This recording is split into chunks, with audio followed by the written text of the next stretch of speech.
为着要纪念3·1抗西藏恐怖66周年，西藏台湾人权连线发起为西藏自由骑车的活动，伫3月初9要举行。今仔西藏青年会主席嘛专工来台湾宣传。另外，美国的智库最近嘛公开呼吁川普政府对中国的政策，就要加强人权的议题。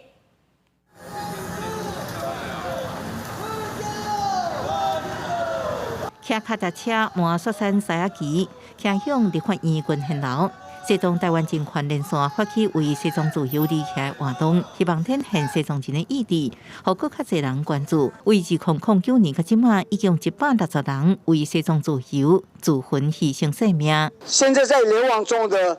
维吾尔人、香港人、西藏人，我们大家要团结的力量，我们各式各样的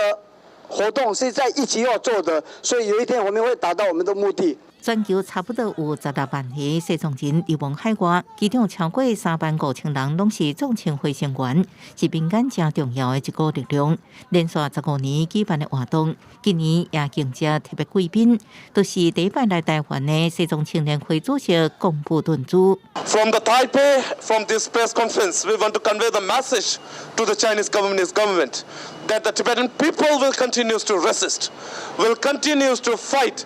until our rightful independence is restored. 香港团体表示，过去香港人也认为香港未正做即马被压迫的香港，不过意识到的时阵已经被互反抗，所以台湾成为对抗极权的民主前线，更加需要继续关心人权和民主。虽然我们目的可能最终目的地 并不一样，可是我们作为拥有相同的价值观，必须要在这个时候互相的扶持。美国智库最近发布报告，呼吁川普新政府对中国震撼以及真实少数民族，应该采取更加强硬的立场，亲像实施有针对性的制裁，或者是甲各国政府合作，加强对北京的外交压力等等。